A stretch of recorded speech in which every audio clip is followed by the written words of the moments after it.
Good afternoon, everybody. Welcome back to Industry Insights. We're on day 3, and for those of you who are new to joining us, my name is Amanda Thompson.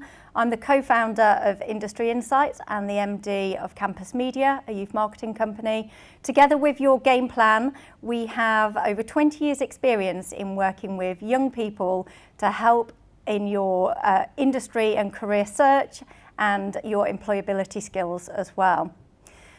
This is an incredibly interactive event. We really need your questions. So as soon as that question pops into your head, it doesn't matter, there's no such thing as a silly question, just pop that down on the thread. If you scroll down very slightly, you will see a text box. You just pop your name in there. You can use any name. You can even use the name of your school and just ask your question in there. We'll do our very best to get those answered for you. So every day this week, we are putting a spotlight on a different industry, and today's industry is finance. I'm joined by 4 very, very different finance companies today who are going to introduce themselves and what it is they do, and then we're going to come back to your questions. So as soon as those questions pop into your mind, please pop them in the chat. And we're joined today by Bloomberg and Klarna, and Equinity and Barclays Bank. And we're going to go first to Daria at Bloomberg. Thank you, Amanda. Hi, everyone. My name is Daria Dobrzyniecka. I run an apprenticeship program at Bloomberg. And I wanted to tell you a bit more as to what we do. So Bloomberg is a leader in business and finance data, news and insights.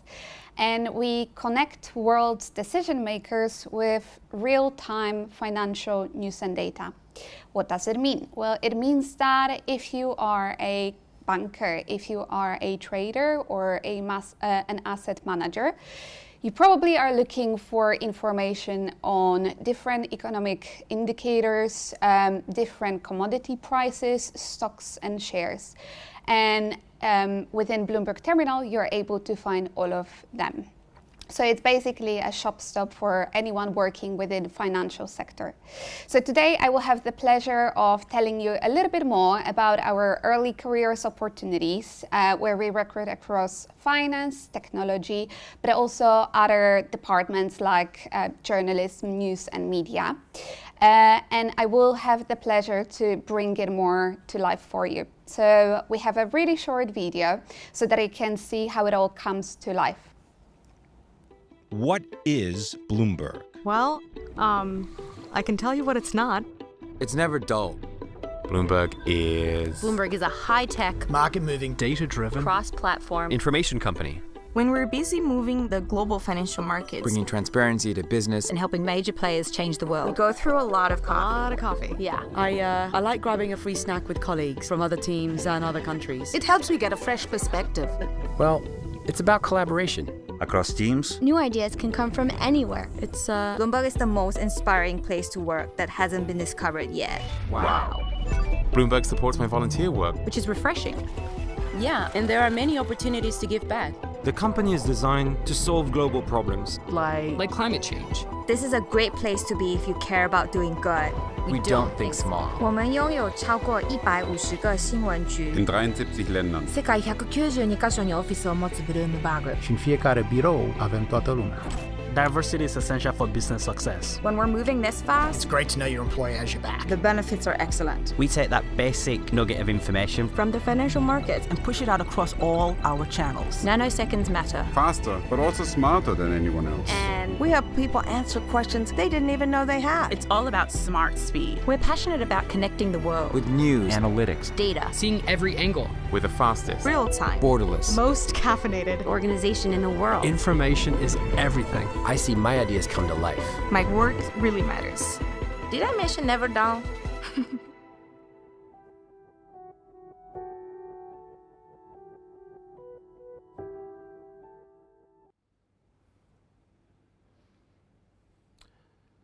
Hey everyone, I'm Dominic Joyce. I'm the Global Recruitment Manager at Klarna. I currently lead a team of recruiters recruiting for entry-level staff across the UK, US and Europe. I've been with the business now for about 6 months. Here to tell you more about Klarna, how we're currently disrupting the payments market right now, and to answer your questions. So I prepared a short slide as to take you through Klarna, what we do and what we're about. So the first slide you can see on your screen there is around Klarna and its milestones. So there's a perception that we're quite a new company. Klarna's been going since 2005. So started in 2005 by the three founders, Sebastian, Nicholas and Victor. As you can probably see from the timeline there, we've had some real strong growth across the European markets initially, and then growing and merging with other clients and companies up until 2014-15, when we basically expanded into the UK and the US markets. And that has continued throughout the rest of this decade into a new decade. So now in 2022, we are currently across more markets than ever before in more countries and are growing day by day. Next slide, please. So as a business, we are currently valued now at £45.6 billion, which has basically increased year on year. We are the fastest growing private fintech company in Europe and the second most valuable fintech company in the world. So during that time as well, Klarna has grown across to new markets and new areas, which in the next slide will show you. So currently live in 3 continents across 20 core markets, currently now encompassing around 5,000 employees, focused on 100 nationalities throughout the business. So as a business, we're here to kind of disrupt the market and the payments industry to provide a smoother way of dealing with payments and shopping options. And that's me and Klarna.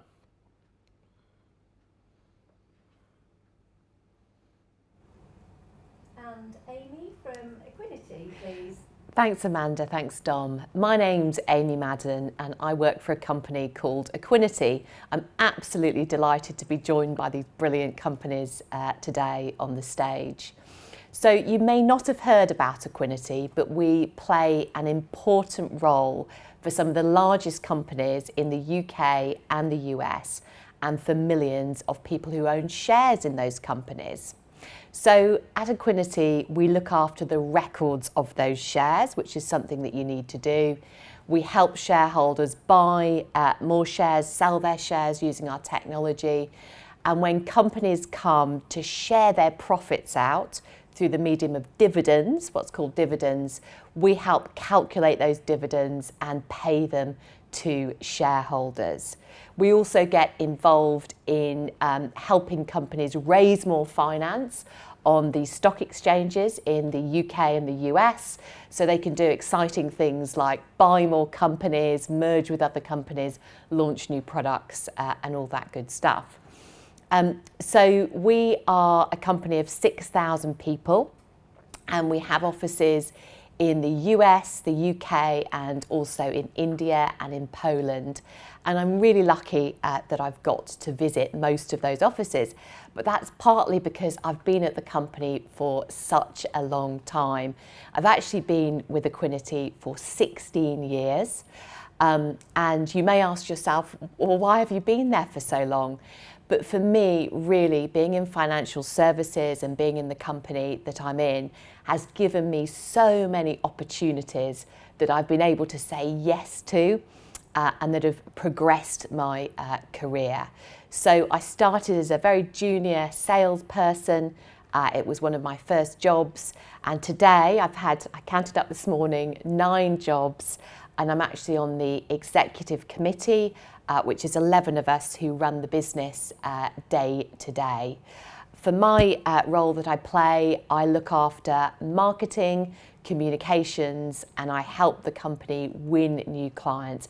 I think I've got the best job in the company, and I get to do some incredibly exciting things, and delighted to tell you a bit more about those today if we have time. But one of the things I'm really proud of is our company's progress that we've made and my involvement in our diversity, equity and inclusion programme. And we've got a short video now we wanted to share with you just to tell you a bit more about that. Thank you.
everyone, my name is Corinne Dugdale and I work for Barclays. I'm going to talk a little bit about Barclays and a little bit about me. So to start with Barclays, you've probably seen our branch network across the UK. We've got about 4,000 high street branches where you might go and do your banking. But on top of that, we've got a huge investment bank that's sort of hidden behind the scenes almost. And it's not on the high street, but it operates across the globe. A huge presence in Singapore, Hong Kong, the US, Australia, lots of different countries. And we hire a multitude of apprentices into those different countries across the globe and loads of apprentices into the UK because we love apprenticeships. We have a huge variety of programmes ranging from foundation apprentices all the way up to higher and master's level apprenticeships as well. Barclays is a huge bank, so we've got 83,000 employees who work with us. So there's lots of different opportunities for growth and moving across the different organisations that work within Barclays. We've just got a new CEO, so it's quite an exciting time for us in the company. And we're really putting a lot of effort into making our offices really modern and exciting and cool.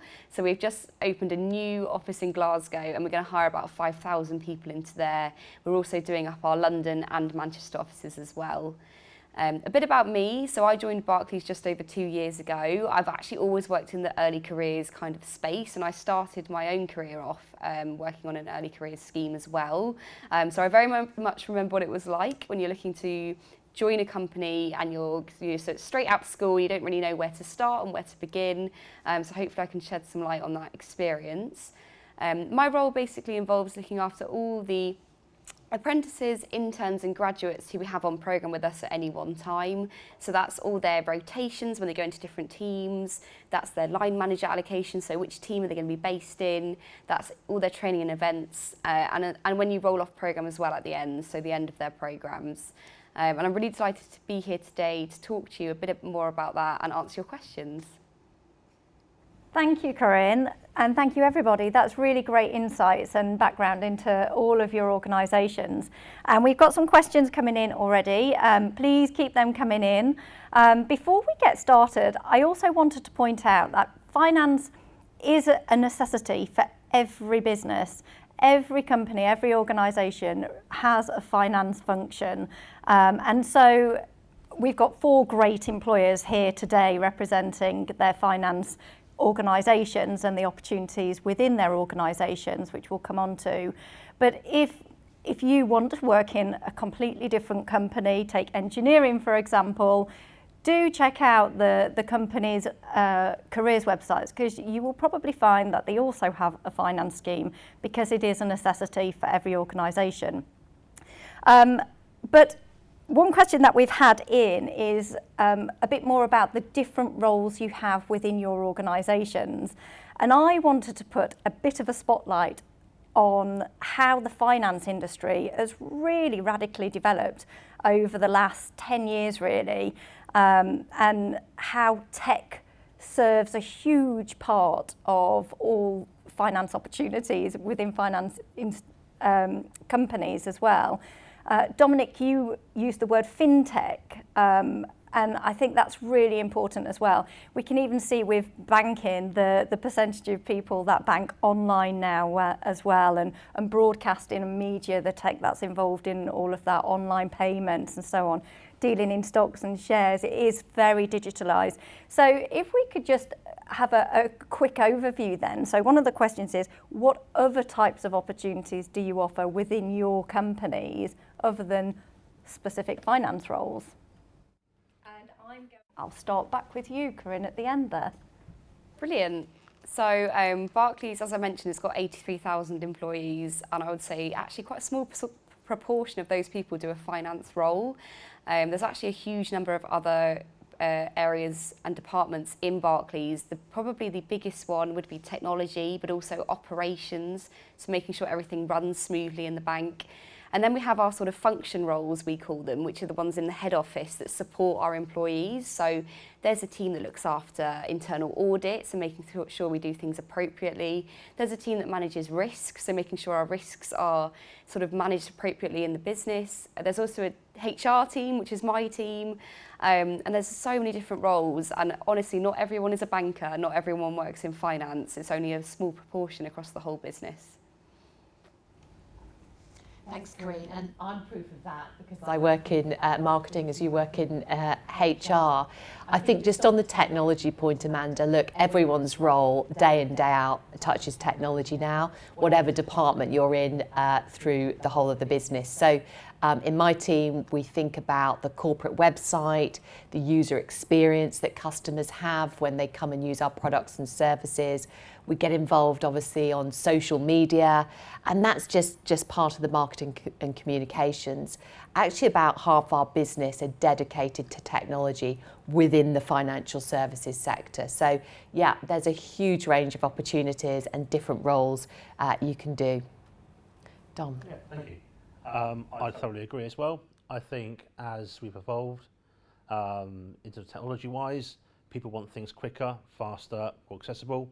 So I'd say definitely within Klarna, a lot of what we do is around automation of payments, making things faster, more simplistic. So roles that we hire for at Klarna could be anything from people as software developers, building platforms, building process chains, the UX design side of it, looking at people from marketing to see how we then market this new product, this new service. You then got people like myself in TA to try and then attract, find and bring on board people in those domains. You have the legality side of it from legal to make sure, of course, what we're saying is compliant. You then got teams working in sales to, of course, attract new clients, new merchants. You've got teams basically positioned throughout the whole entire business that kind of focus on different areas to make sure, of course, that you're a success. And a key thing for me as well that I found with Klarna is that if we're going to do it well and try and make sure, of course, we do it for anybody else. I can definitely relate to that. So at Bloomberg, obviously, we started with our core product, which is Bloomberg Terminal. And through that platform, we provide data to our clients. In order to do that, as you can imagine, we need a number of different teams doing a number of different things. So we start with our engineering team working on the terminal itself and building that skeleton for the data to be fed through. Then we have our data teams working on the raw data points and pieces of information.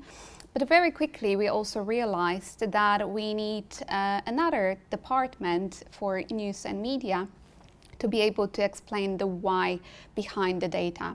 Some clients may need additional context and may be interested in geopolitical situation in order to make sense of the raw data points that we provide. So from that perspective, there are various opportunities within journalism, broadcasting, TV and media teams.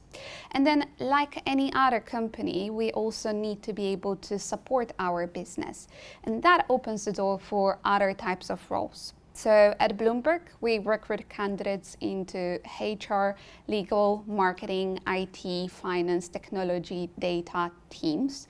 And there is a wide variety of opportunities available across apprenticeships, insight weeks, internships, and graduate programs. That's great, thank you. I'd also like to point out that you really don't need to be a maths whiz to work in finance either. So don't worry if you're not a straight A in your maths at GCSE. All of the employers here today take varying levels of qualifications, and that leads me nicely on to the next question, actually. Somebody wants to know if there is an opportunity within your organisations to do a degree apprenticeship. I can start with yeah, sure, if you want. Yes, please. So currently we offer a number of different degree apprenticeships at Bloomberg. The two biggest ones are applied finance and digital technology solutions. So one clearly within the finance area, and that's to support our analytics and sales team. And then another one clearly in technology space, and that's across a number of different teams and departments.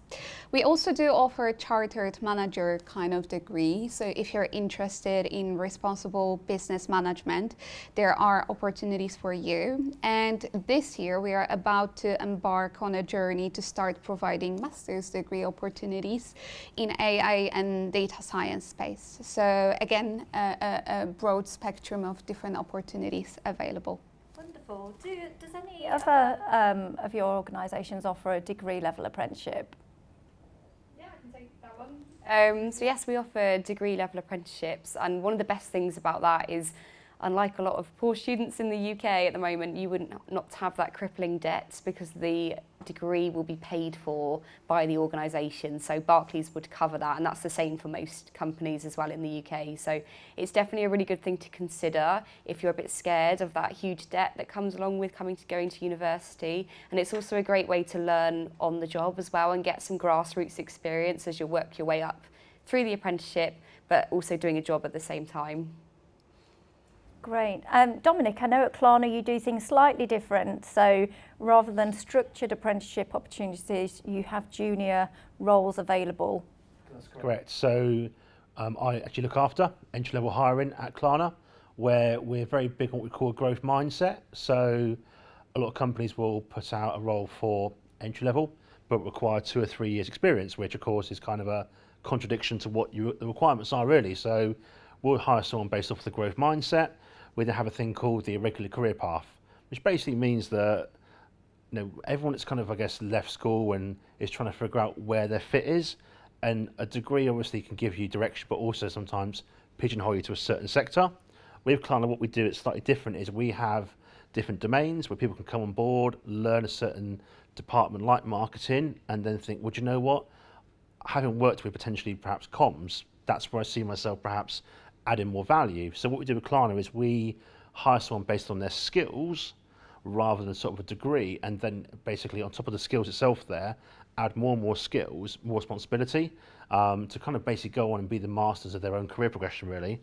So that's why I joined Klarna as well, because if it wasn't kind of a rigid process for graduates and you must have this, you must have that, it was a case of, do you know what, it's perfectly fine to leave school, education, and not know what you want to do, where you want to go and what industry you want to go into, but while you're at it, come and join Klarna, do some awesome things in different departments and kind of find out where you fit in. Perfect. And in terms of Equinity, Amy, what is the minimum requirements or the minimum level of apprenticeship that you offer? I believe we offer it to school leavers, actually, apprenticeships. Yes, and what we're looking for actually is a little bit of what Dom said, which is very much about an attitude, an approach, and enthusiasm, and certainly a willingness to learn from lots of people. So I think that's probably number one. And actually also I would say, again, just on the back of what Dom said, you don't have to, you're making a decision now that doesn't have to be there for your whole life. Unlike me, who's been at my company for 16 years, there's a huge amount of different options out there. People change their careers regularly, and certainly what a lot of people talk about is lifelong learning, which means that you are continuing to learn, develop, change as the world grows and changes. So that's probably what I'd add, Amanda. Perfect, thank you. And I think it's really important to keep coming back to this. I know throughout the whole week we're going to say apprenticeships, but it's really important to bear in mind it's not all about an apprenticeship. Lots of organisations offer entry-level starter positions.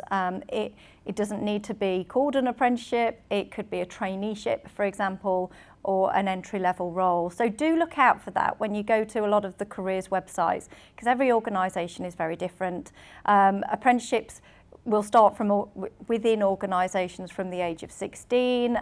They go up through levels, so you can join through after college or A-levels at 18 as well. And where you take it is really down to you, and that's another question that we've had is career progression as well, from coming in a junior entry level role. What is the career progression opportunity within your organisations, and the flexibility to move into different roles once they've completed their apprenticeship? And I will head back down to Barclays. Corinne, please. Brilliant. So I actually think this is one of the best things about Barclays, the ability to move around quite easily, really. So I joined just before COVID sort of hit the UK, so 2 years ago, and I've already had about 3-4 jobs. So it is quite easy, it's quite a flexible organisation to move around, and we do really want to try and have that movement across different businesses in the bank. So I would say Apprenticeships, brilliant way to get your foot in the door. Then once you're in the organisation, you know, you've got that qualification under your belt, you've shown you're driven, you're dedicated, you're hardworking because you've worked and done your study at the same time. It's a really great place to then be able to say, okay, now I'm going to look at this aspect or potentially a different part of the bank. So yeah, really good place to get your foot in the door via an apprenticeship. And I'm certainly an example of how career progression happens within an organisation. And very much, as I said before, for me, it's about having an attitude that is saying yes to opportunities, seeking out those opportunities. And I think, as Karina said, you know, you'll find huge amounts of them once you get into the workplace and actually get to try and do some different stuff. Lots of organisations will have various projects that you can work on. So one of my pieces of guidance would be step up, go for it, and see what you can do when you're in there. No, definitely, and echo those points as well. I think with Klarna, one thing that I guess we definitely champion is the whole progression piece, where, you know, my team of recruiters was 15 strong. I'd probably say half of them have come from a background of nothing to do with HR. No recruitment experience, but we could see the skill sets, but also it was a skill set mixed with their desire to learn and want to become a recruiter. So I think we're very lucky in that sense that we kind of let people mould their own careers here by taking control of it. We give them the tools, and I think, you know, Klarna's process to hire people is thorough, but we definitely get the right people that want to work at Klarna because they know once in the business there, you're not hitting glass ceilings where you come and become a marketing assistant, then a marketing manager, and then you hit that sort of buffer, whereas you can flex to other departments. Because of our hypergrowth right now as well, all the sort of domains intertwine, and you work with a lot of different teams, which again is why it's so refreshing. So of course you kind of, in obviously my role in talent, I work with a lot of employer branding, legal, comms. So I experience and get the chance to kind of work with different departments day in, day out, and identify talent there as well. So I think career progression wise for myself, what it looks like is, it doesn't have to kind of be one direction. And at Klarna, we have called it the irregular career path for that exact reason. I think we are very similar, Dom. So at Bloomberg, we encourage everyone to take ownership of their career and to really do whatever makes them happy and whatever they feel passion for.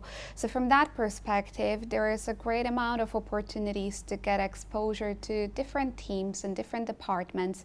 Very often you find yourself working with a variety of different people across different levels. We are well known for our flat structure, which means that you can communicate with people at different seniority levels on a day-to-day basis. And between myself and our founder, Mike Bloomberg, there are probably just 4 people between us. So from that perspective, that really gives you an opportunity to be creative, to be innovative, to really drive your own career, to put your ideas forward and to share them with a wide range of people within Bloomberg to see where this career takes you. And from that perspective, we offer a wide range of opportunities and great internal mobility, both in terms of geographical location, but also in terms of different teams and departments that you can work at. Thank you. I'm going to connect a couple of these questions that are coming in now. Thank you very much for the questions in so far. Please keep them coming in. People are asking the different types of roles that you offer, the number of vacancies that you offer. We've got a couple of questions in about specific regions as well. I know you all cover different locations.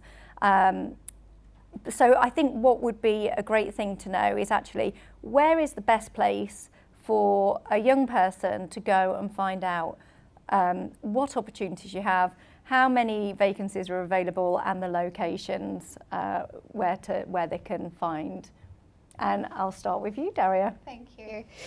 So the easiest thing that I can do is to obviously Google early careers at Bloomberg, or if you're interested specifically in an apprenticeship program, you can go and Google apprenticeship at Bloomberg. When you go to the website, you will find a number of different opportunities, but also a number of different resources that will help you bring to life different roles and opportunities that we have in place, but also a number of resources to help you prepare for your recruitment process. So from that perspective, we encourage you to get involved, to enroll to a variety of different events, different insight opportunities, different discover presentations, so that you can really get a feel for what opportunities are available at Bloomberg and what your day-to-day could look like. And then from there, we encourage you to reflect on what you're good at and then apply to start a career of your dreams. And Dominic, at Klarna, where's the best place for somebody to go to find out where the latest jobs available? Definitely for jobs, our careers page. So www.klarna.com/careers. It's signposted really well there around our recruitment process. Also our offices, because everyone that kind of knows Klarna, we are going through hypergrowth right now. Working in talent, it's like every month there's a new location, which is obviously exciting for us to hire for. So to answer your question about regions, we cover 3 continents. It seems like every month a new country comes into play where we offer our services. So definitely the careers page and kind of bookmark there. Also as well, we kind of offer insights into different careers via video diaries from different walks of life and people's backgrounds, their journey in Klarna. I'd also say as well that to kind of know more about us and what we do alongside the careers, like I guess homepage, is socials. So Life at Klarna is the handle for Twitter, I think Facebook and Instagram, and that's kind of a more deep dive into when you get into Klarna, what it's like. So about the fikas, which is basically a Swedish term for breaking for coffee and cake and all kinds of other sweet treat delights, or about people that have made the transformation or moved from different countries with Klarna. So also as well, for everyone that's watching this too as well, get on LinkedIn, because on LinkedIn you can find the hiring managers, people like me, the recruiters, and even though you're probably 14 to 18, start now. Start building your LinkedIn profile, start looking at companies that you want to work at, connecting with those hiring managers, those recruiters, those early careers people there, and start obviously preparing early. That's kind of the best advice that I give on that. Thank you. And Amy? I love this advice. The other thing I would say is mentorship as well, just while we're on advice, and thinking about things now. So what's been really important in my career is having people both inside the organisation I work in, but also outside, people I've admired. I've simply emailed them sometimes and said, please, can you give me some advice? Can you do some mentorship, which is to really help guide you and coach you at different parts of your career. So I'd really value that. And LinkedIn is absolutely, from a careers perspective, a great resource. So from an Equinity perspective, absolutely, it's the careers page, and you'll find an email there for our HR department, but also absolutely agree, we've got Instagram as well as LinkedIn and Twitter, Life at EQ, so worth having a look at that too. Thanks, Amy. And similar for Barclays, the careers site is the holy grail of our opportunities that are live at any one time. Normally we hire apprentices on a cyclical basis, so we hire at a certain time of the year to fill for the following year. So don't be disheartened if you go onto the website and you find that at this current time you're looking at the website, there are no roles available in what you really want to do. What I'd advise you do is register your interest. A lot of companies will do this service as well, where you can pop your email in, and then as soon as their roles are live, you'll be one of the first people to hear about it.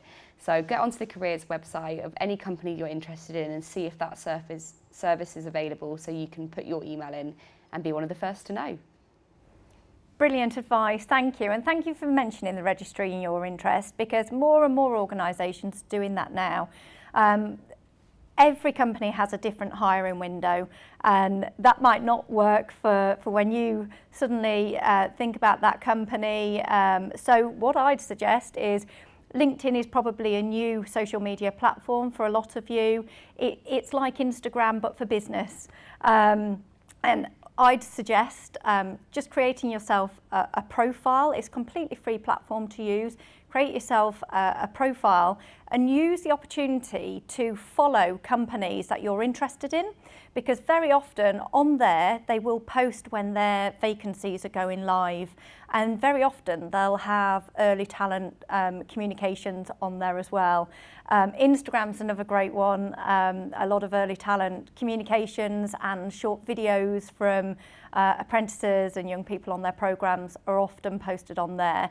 And again, just to reiterate, after the event, there are available resources to download where you'll be able to click straight through to all of these companies' careers websites, but also find out more about them on their social handles as well. So, more questions, thank you. More questions coming in, it's great. From my application, how long should I expect until I have a response? And I guess it's difficult because it depends on the opening and recruiting window. But yeah, if anyone would like to take that. I'll take that one. So I think it's reactive to the role that you apply for. So you have some roles where there'll be a closing date, and as a team, we may want to wait until everyone's applied and then go through all applications to review them in one foul swoop. Or we may find certain roles that we're recruiting for that there's a candidate short market. So when someone applies, we may get the email to say they've applied in 5 minutes and be on the phone within 10 minutes. So I think it's all dependent on the type of role. They may say that the role will close in 2 weeks. Now they may contact you in 2 weeks, or they may contact you within a day of you applying. It depends entirely on, I guess, their process. But I'd say that from my experience too in recruitment is, regardless whether or not you apply to a role, you should expect some kind of feedback to say thanks but no thanks. And I think as an industry, it's been quite apparent that there's a lot of this where you apply, you go into a black hole, you never heard from again. So what we do at Klarna here is everyone responds to an application, gets a response. It's kind of hard to pinpoint, I'm sure they'll agree, a definitive time as to when you'll hear back, because it's horse for courses, it's different on the roles. But I'd say that anyone's applying to a job, also, again, with LinkedIn, go on there and try and find the early careers recruiters and say, hey there, just apply for your apprenticeship role. Really excited to obviously get my foot in the door. Just thought say hello, put my name in your shop window. Free for 5 minute chat at your convenience. Hope to hear from you soon. And just kind of be a bit different to everybody else, because everyone can just go online and hit apply. Like, that's no different from anybody else. Show that you want that internship or that apprenticeship or that graduate program by being proactive in your search. So I spoke to because I'm not in HR, as I said, but I spoke to our Chief People Officer this morning, who looks after the HR department for our company. And he said exactly the same. He said, make yourself sort of stand out.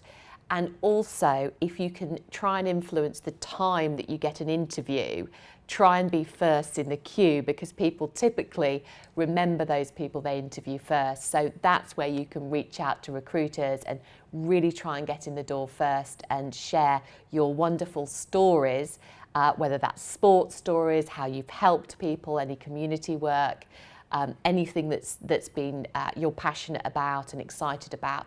Those are the things to share when you're face to face in that interview, hopefully at the front of the queue. I think one good piece of advice that I always give our candidates as well is that having a bit more time in between different stages of the recruitment process is not necessarily a bad thing. And I always encourage our candidates to use that time to research the company more, seek feedback in between different stages, and work on those areas of improvement that we share with you. And I think, Dom, you hit the nail on the head where you said that especially so early in your career, it is crucial to seek feedback and to have an opportunity to understand what you're good at and what you could do even better. And from that perspective, one of the things that we want to see is for you to take that feedback on board and to have this growth mindset where even from one stage to another, you can demonstrate that you're able to seek feedback, take it on board, and find a way to get better for the next round. So I would say, even if the process is not the fastest of processes, use the time and use it to your advantage. That's great. Before we come to you, Amy, I just want to add, I just want to add something else to that. So obviously Barclays, probably out of all of our employers here, have the highest volume of school leaver entry-level roles. Do you stagger those application windows or start dates at all? And then one other question I'd like you to touch on is, obviously so many applications you must get. How can a candidate really make themselves stand out? So it's great we've heard something in terms of how they can stand out in an interview process and talking about their skills and other experiences. But how can they do that in the application process? Brilliant. I'll start with the start dates. So normally we hire our higher apprentices, so that's the degree level or professional qualifications at one time, and then we hire our foundation level apprentices, which is the equivalent to 2 A-levels at a different time of year. So they are slightly staggered. But you're right, we do hire in volume. So there's a lot of applications coming in at once for us and our recruitment teams. And how we do that is we have a 4-stage application process, which I know sounds really long, and I know it's hard work on top of what you guys are doing at school or at college. But what I would say is the best thing about that is it gives you guys the opportunity to make sure it's the right company for you as well. Interviewing is a 2-way process and applying for a role is a 2-way process. And I would say come to those application stages armed with questions. Is this the right thing for you? As well as, are you the right person for Barclays or these other companies? The way to stand out, I would recommend really basic, but do your research, know the company inside and out as much as you possibly can, see what they've been doing in the news, see where they've been mentioned, across maybe some financial newspapers or other news outlets. That's number one. Number two is please do make sure you seem enthusiastic and that you seem really passionate about the role. I know for some people showing passion is quite difficult and some people are a bit more introverted, but you can always show it in your own way and you can just show that you really feel like you'd thrive in that area. So those are my 2 top tips for applying for a role. Perfect, thank you so much. One for Bloomberg and then potentially the other guys, because I think this may apply to a few of you as well. Is there the opportunity for international travel? That's a great question. So in terms of the apprenticeship program, there is minimal opportunity for travel, but with regards to any other opportunities, so for example, our graduate roles, from that perspective, there is a lot of scope to travel to different offices. We have offices in APAC and we have offices in America. Obviously, our headquarters is in New York. So from that perspective, there is much more opportunity to travel internationally once you're already with us and once you've settled in. Great. And Dominic, you said you're on 3 continents. Do you recruit within those continents or do you allow employees to travel around? So we recruit across those 3 continents. So the US hire in Europe and Asia. So to answer the question around travel, I think in the early stages, unless of course you want to make the effort for yourself to go there. On a prime example, I flew to New York for holiday and then decided to work in the New York office on one of my days off. And then flew to Columbus to then go and attend the Christmas party, but still worked. But I had the chance to obviously go and see different locations. We're headquartered in Sweden, in Stockholm, been there a few times. So I'd say that while it's good to be ambitious and want to travel with the company, you generally find that as you kind of progress and become more established, more levels there, the chance to even potentially, emigrate to different countries as part of the role. In Klarna, we do it really well. People move from all over the globe to like Stockholm to work.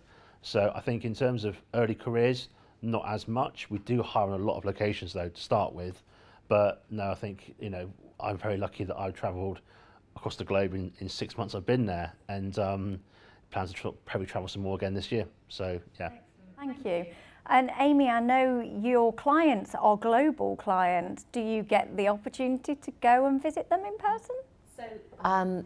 I have been lucky enough to live for a couple of years in America, and I lived in a place called Minneapolis. If you've heard of it, it's where the musical genius Prince is from. If you don't know him, check him out. But I'll tell you what, it was actually one of the most important parts of my career. It sounds exciting, it sounds glamorous. It's quite tough, honestly, to leave your friends and family and establish yourself somewhere else and be in a very different culture. But it's also hugely rewarding. It's hugely something I found really helped my growth and my perspective, and really made me think about how other people see things and think about things. So I think it's a great question. I think if you're thinking about that now, how wonderful. And Corinne, Barclays is obviously a global bank. Does that mean people get to move around? I mean, it's quite a difficult question you're asking after just coming out of a lockdown period. It's kind of making us all think, oh, I forgot about international travel, to be honest. I would say my answer is similar to the others. As you're starting your career as an apprentice, or maybe on one of our graduate programs or something similar, there are minimal opportunities to travel, and that's because we really want you to focus on the qualification you're doing with us in the UK. But as you progress through the bank, we are global, so there is more opportunity if you're interested in it, but it's very much role dependent, area dependent. Wonderful, thank you. And then just one question in, ahead of assessment centres, actually, just to point out, not all of the employers here today do assessment centres. Actually, Dominic, do you do assessment centres at Klarna? We do indeed, actually. Oh, you do? No, it's fine. It's something that kind of we implemented, or I did when I joined in August last year. We had a lot of volume hiring for the entry-level employees. So, of course, rather than kind of having a long process of weeks and weeks and weeks, we had basically consolidated into one process of one day. We had our testing, our skills interviews, our team for interviews, all in one day. So of course it was a lot more engaging for the candidates. They got to meet their potential managers in the morning, did the testing in the afternoon. So they kind of, throughout the whole entire day there, had a kind of a Klarna experience, as I call it, to kind of see what it's like, because it's good to have 4 stages, but like I said, it can be a long time between them. And sometimes that enthusiasm can sort of wane a little bit, whereas we had it all just in one session there. And yeah, feedback was great from candidates. Managers loved it. It was a kind of like a sort of a meet and greet style vibe, which was great. And I'm a big advocate of assessment centres. I think if they're done the right way, they can definitely help you hire at volume and speed while still attracting top quality talent.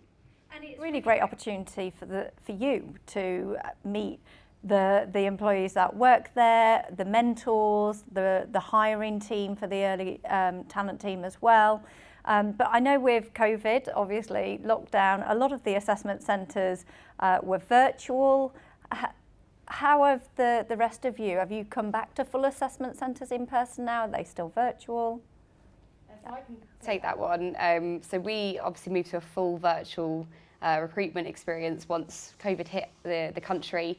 And to be honest, it's been very successful, we found. Although it seems weird talking to a laptop when you're doing an interview, it's actually sometimes quite nice to be in your own surroundings. We're not having to have people travel in from far away.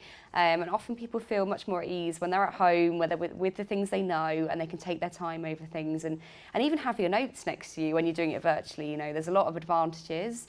And we are starting to look at whether we bring back face-to-face, but at the moment it is still a virtual experience for most of our roles.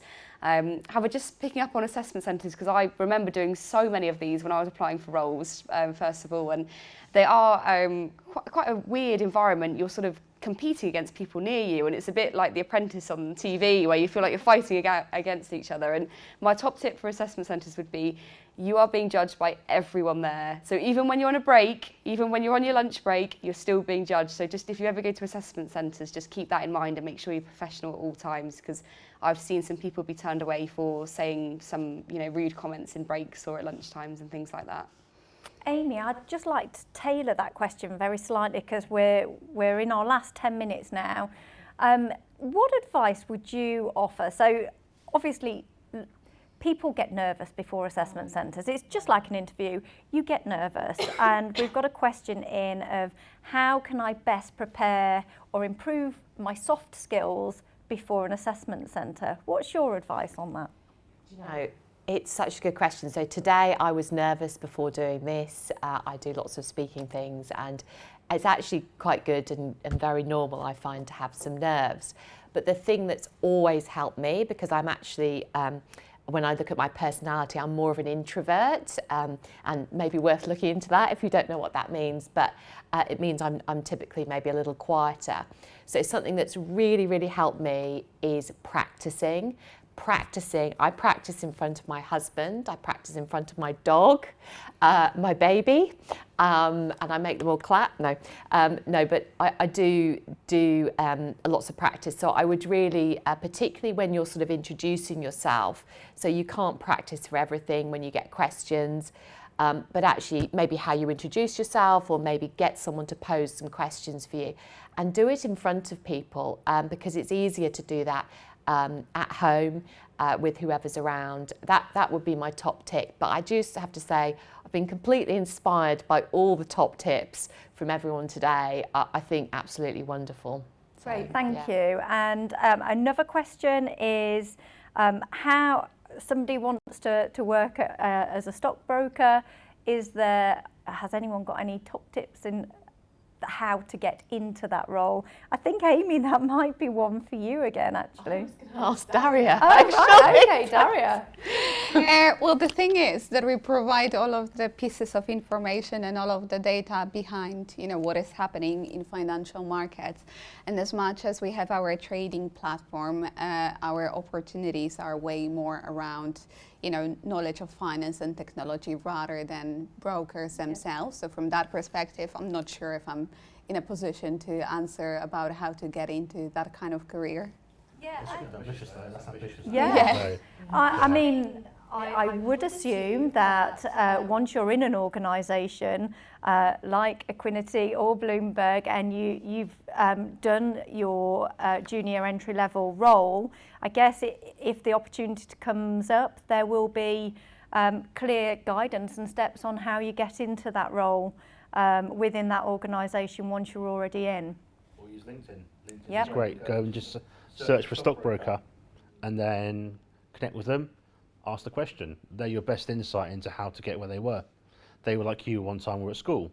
They may have gone to university, they may have left school. But find stockbrokers that you are aspiring to be, ask the question. Don't be shy about it. That's how you're going to get the answer you want.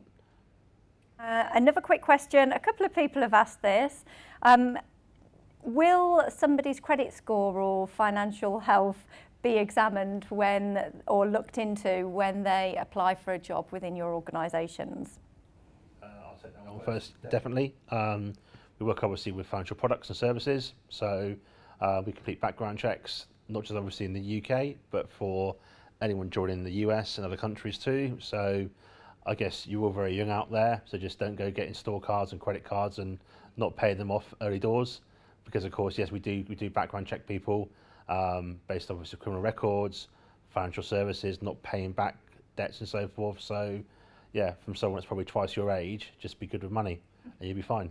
I think you're speaking actually for all of us. From my experience before Bloomberg, I used to work in a huge international bank, and for any role within financial services, you really need to bear in mind that it has to be safe and secure for our clients. And from that perspective, any financial company is going to run background checks on you. And from that perspective, you need to be ready to answer questions about your credit score, your criminal record, and make sure that from employer's perspective, the risk that we are taking is not too big in terms of the services and the products that we provide for our clients. So I think in this industry specifically, you have to be ready to go through those kind of checks. Great, thank you. Is there anything else that you'd want to add? Another aspect to think about, and especially at your age, I think, is social media. So this is not from a Barclays perspective. This is just, I've worked as a recruiter in lots of different companies. So just be careful with what you're posting on social media. Once it's up, it's very hard to get down, and recruiters do look at it in a lot of detail. So just another thing to think about with the credit score as well. Wonderful, thank you.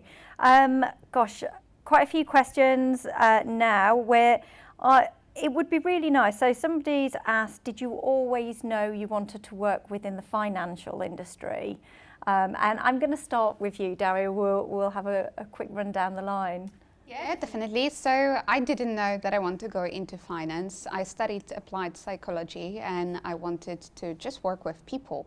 So from that perspective, when I finished university, I started looking for different types of roles. And luckily, I find a role within recruitment for one of the big international banks. So from that perspective, I took it from there, loved it, loved the human interactions aspect of financial services, but also the fast pace and the challenges that come alongside with it. And from that perspective, I've seen a lot of opportunities for growth within this industry. But I think that it's more important to think about your mindset and your personality traits, your strengths, and what you are good at, and then just find a role that will enable you to be your best self and to bring your 100%. I'm very different to that. So I grew up in quite a poor family, single parent family, no degree, left school at 16. Mum died when I was 19, so yeah, sob story, but no, so my background's very different.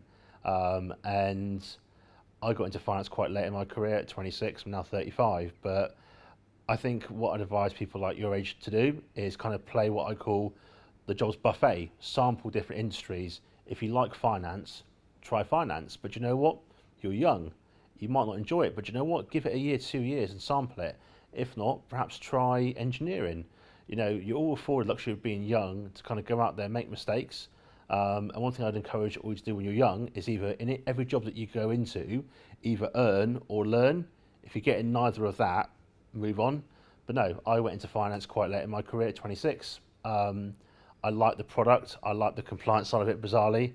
I like the autonomy sometimes as well. I like the variety. So in a kind of weird way, yeah, I love finance and fintech and what's going on in the market. But yeah, that's me. Yeah, I mean, I didn't know I was going into it. I did a history degree, which is quite different, although I do use a lot of my writing in the communications that I do, etc. But absolutely, this is just a start. It's a great start. It's served me incredibly well, this industry, and I've really enjoyed it. But you'll gain skills along the way that you can apply to lots of different industries. And I think what's been said today is something that sparks a bit of passion in you, something that you're interested in and you're willing to go that extra mile will actually really help in the interview process, as has been spoken about already. And, you know, I mean, I've just thoroughly enjoyed working, quite honestly. I'm not sure I would have minded what industry it was in. It's always been a real joy for me to work. My answer is similar to Amy, I think. So I had no idea I was going to end up in finance. I've worked in telecoms before, I've worked in lots of different places before. I've just always done jobs that I thought I'd enjoy.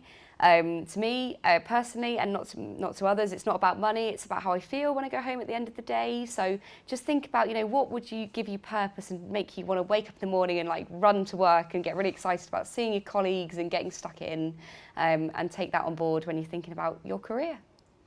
Brilliant, sound advice. Thank you so much, everybody. Thank you at home for your questions coming in. They've been brilliant, and we've had some absolutely brilliant advice from our 4 employer panel.